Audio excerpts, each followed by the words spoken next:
होती है। लक्ष्मण जी, क्या लग रहा है कि सरकार अब इन्हीं तरीकों का इस्तेमाल करने जा रही है? बहुत शुक्रिया संजय जी। और ये ठीक बात है कि हम एक ऐसे प्लेटफॉर्म पर ही वो बात कर रहे हैं जो अभी आनंद जी की बात को अगर मैं ले लूं कि ये भी निशाने पर है, क्योंकि झूठ भी इसी रास्ते फैलाना है, तो अभी जल्दी से बंद नहीं कर रहे हैं। अब लेकिन आनंद सर बड़ा मतलब वो लोग भी बड़ा कैलकुलेट कर रहे होंगे कि हमारा झूठ तेजी से फैल रहा है या ये सच वाला काम भी संजय शर्मा जैसे लोग या आप जैसे लोग या बहुत सारे लोग कर ले रहे हैं। और इस देश के वंचित शोषित लोगों के लिए तो social media main stream media है, मैं तो ये मानता हूँ।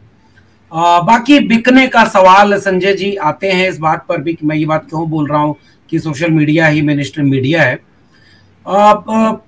ये अजीज बानो ने एक शेर लिखा है कि चमन पे बस न चला वरना ये चमन वाले हवाएं बेचते नीलाम रंगो बू करते।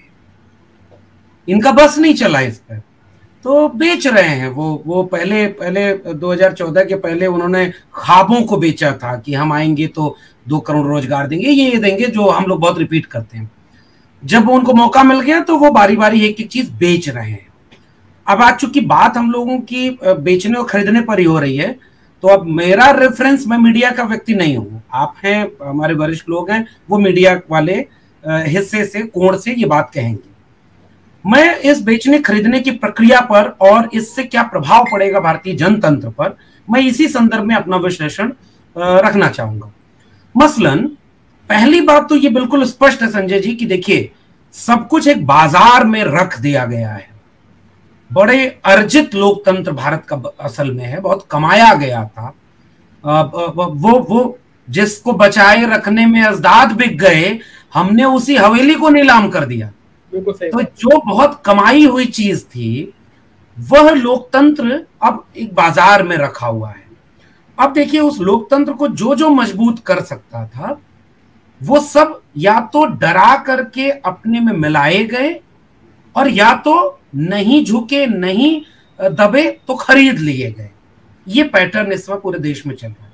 अब मैं जो संदर्भ ले रहा हूं वो विश्वविद्यालयों का ले रहा हूं कि लोकतंत्र को मजबूत करने, समाज की, जनता की, राजनीति के जो नब्ज पकड़ने का काम था, जैसे मीडिया का है वैसे ही कुछ अलग प्रवृत्ति में विश्वविद्यालयों का भी तो था। इसीलिए उन्हें स्वायत्त रखा गया था।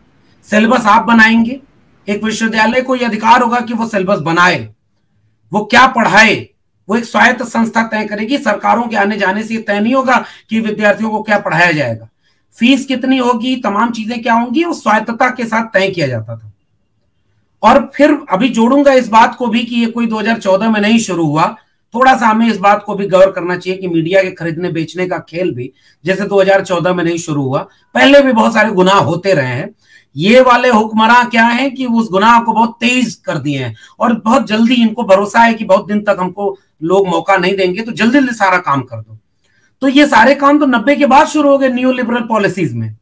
जैसे मीडिया में प्राइवेट पूंजी, निजी पूंजी का निवेश मीडिया में 90 के बाद शुरू हो गया था, वैसे ही विश्वविद्यालयों में निवेश आया।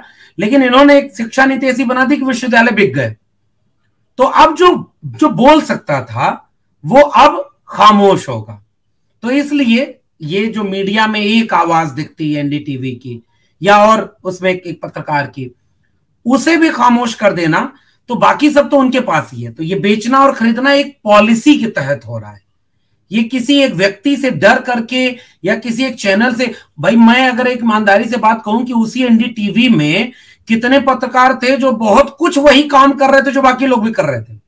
थोड़ी उनकी भाषा अच्छी रही होगी, एक आध दो लोग छोड़ दीजिए, वो एक आध दो लोग अपवाद हैं जो अक्सर कुछ कुछ चीजें करते थे। एक बात तो मेरा मानना यह है कि जो एक नीतिगत फैसला पूरे देश में चल रहा है बेचने और खरीदने का, वही विश्वविद्यालयों को भी बेच रहा है। वही जो है स्वायत्त थाना बिक रहा है। आप तो यूपी में है, पता नहीं क्या क्या हो रहा है पुलिस प्रशासन में, मीडिया बिक रही है, तो नया क्या है, आश्चर्य क्या है। एक पक्ष इसका ये है। दूसरा पक्ष क्या है कि अब देखिए मीडिया में रह करके जो बिकना है, अब मैं जैसे एक सवाल करूं, हम लोग, मैं क्यों कह रहा था कि social media main stream media है। मैं बार बार एक सवाल उठाता हूं कि ये सहमत होते हुए कि एनडीटीवी एक ऐसा चैनल था जिसमें गाहे बगाहे इस देश के एससी एसटी ओबीसी किसान मजदूर मेहनतकश आम आवाम गरीब कमजोर बेरोजगार नौजवान इनकी आवाज उठती थी। बाकी जगह तो ये भी नहीं होता था। लेकिन फिर भी मैं कह रहा हूं कि क्या एनडीटीवी में सबको रिप्रेजेंटेशन मिला था? एक सवाल ये भी है। तो बहुत फर्क नहीं पड़ेगा। अब जैसे मान लीजिए जो किसानों की खबर ही नहीं दिखाता, उसे क्या फर्क पड़ेगा कि चैनल अंबानी अडानी के हैं या किसी दूसरे पूंजीपति के हैं? जो दलितों पिछड़ों आदिवासियों की खबर नहीं दिखाता, उसे क्या फर्क पड़ेगा कि ये चैनल बिक रहे हैं या कौन खरीद रहा है? मसलन मान लीजिए मेरे विश्वविद्यालय में कोई प्रोफेसर ही ना हो, तो मुझे क्या फर्क पड़ेगा कि मेरा दिल्ली विश्वविद्यालय किसी सरकार को के हाथों में है या किसी अंबानी अडानी का शॉपिंग मॉल बन चुका है? एक पहलू इसका यह भी है। इसलिए मीडिया घरानों को एक बार यह भी विचार करना चाहिए कि आप इसको क्यों नहीं इतना डेमोक्रेटिक बना दिए कि आपके लिए लोग सड़क पर उतर करके कम से कम आवाज तो उठा पाते कि नहीं ये हमारी आवाज है।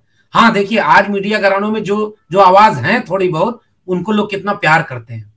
लोग चिंतित हैं कि कल को वो भी आवाज कहीं बंद ना हो जाए। एक ये बात है।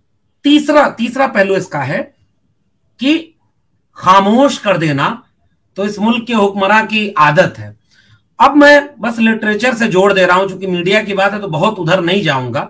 साहित्य का विद्यार्थी हूं। हम लोग जानते हैं कि पत्रकार होना, प्रोफेसर होना, सामाजिक कार्यकर्ता होना एक जमाने में बहुत बड़ा तमगा हुआ करता था।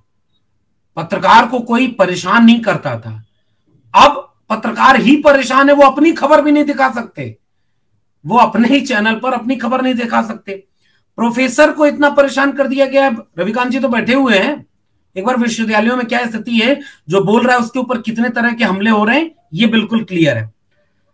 अब जो बोल सकता था या जिसका काम था विश्लेषण का, नेहरू और दिनकर एक बार सीढ़ियों से उतर रहे थे साथ में। दिनकर पीछे थे, नेहरू आगे चल रहे थे और उनका कदम लड़खड़ाया। दिनकर जी ने कंधा संभाला। नेहरू पलटकर बोले कि तुम न होते तो मैं आज गिर जाता। दिनकर पलटकर कहते हैं कि राजनीति जब जब लुढ़केगी, साहित्य ऐसे ही कंधा दे दिया करेगा। मैं खोज रहा हूं अपने दौर के साहित्यकारों को जो इस लुढ़कती हुई राजनीति के समय कहां रीढ़ पे खड़े हैं, कितने हैं? जो थोड़े से हैं वो कमजोर हो गए। अब सवाल इस बात का है कि जो नहीं बिक रहा है उसे खरीद लिया जाए। और फिर सिलेबस मेरे विश्वविद्यालय में क्या पढ़ाया जाएगा, ये जो लोग तय कर रहे हैं ना, वही लोग अब ये भी तय कर रहे हैं कि मीडिया में कौन सी खबर दिखाई जाएगी, कौन सी नहीं दिखाई जाएगी। जिसकी खबरें ही नहीं है उसके लिए इस मीडिया का क्या मतलब है? तो इसलिए ये बहुत पहले ही सब कुछ बिक चुका है। ये थोड़ा बहुत एनडीटीवी ने जो उम्मीद बचाई रखी थी, ये थोड़ी बहुत गुंजाइश बची हुई थी। अफसोस ये है कि वो जगहें भी और सिमट गई हैं। और मुझे नहीं लगता कि जो बोलना है डरा दिया गया। अब हमारे विश्वविद्यालयों में एक जमाने में एक प्रोफेसर हुआ करते थे, ज्यां पाल सार्थ, एक जमाने में अपने देश के छात्र आंदोलन, नौजवान आंदोलन को लीड करते हुए सड़क पर खड़े थे। मैं अब उन्हें ही प्रोफेसर, पत्रकार या सामाजिक कार्यकर्ता मान रहा हूं, जो इतने विपरीत वक्त में भी ये जो नौकरी से निकाल दिया जाए, बड़ी अच्छी बात कही आनंद सर ने। बहुत बड़े बड़े लोग चुप हो गए हैं, हमारे बोलने का कोई फर्क नहीं पड़ेगा। कल को यही नौकरी से निकाल दें कि भाई एनडीटीवी बिक गया, हम भी जा रहे हैं। मुझे डर है कि वो रवीश कुमार को निकालेंगे। मैं नहीं मानता हूं कि वो निकालेंगे। पहले वो कोशिश करेंगे कि वो पहले वो उनके हिसाब से चले। मैं अपने विश्वविद्यालय में देख रहा हूं बहुत सारे लोग जो नौकरी पाए कम्युनिस्टों से, कांग्रेस की सरकार में कांग्रेसी रहे और आज इतना अच्छा अखंड भारत बना रहे हैं, हिंदूवादी हो चुके हैं कि मैं क्या बोलूं। ये जो सुविधा है ना, ये बहुत सारे लोगों को बदल देती है। इसलिए आखिरी टिप्पणी केवल मेरी ये है कि मैं मीडिया के एंगल से नहीं, मैं इस देश के लोकतांत्रिक व्यवस्था के एंगल से एक बात बस कहना चाह रहा हूं कि इस मुल्क के निजाम अब चाहते हैं कि जो हो वो उनकी भाषा बोले। भक्ति आंदोलन में पढ़ता हूं, मेरे यहाँ एक फकीर के पास, एक संत महात्मा के पास एक राजा जाता है और कहता है कि हम आपसे बहुत खुश हैं, आपको क्या चाहिए, हम आपको जो चाहिए वो दे देंगे, हमारे दरबार में आ जाइए। वो फकीर पलट कर कहता है थोड़ा किनारे खड़े हो जाइए, आपने मेरी धूप रोक रखी है। मुझे धूप आने दीजिए। और वहां ये लिखा, संतन को कहां सी करी सो काम, आवत जात पनहिया टूटी बिसर गयो हरि नाम, और जाको मुख देखत दुख उपजे, ताको कर पड़ी प्रणाम।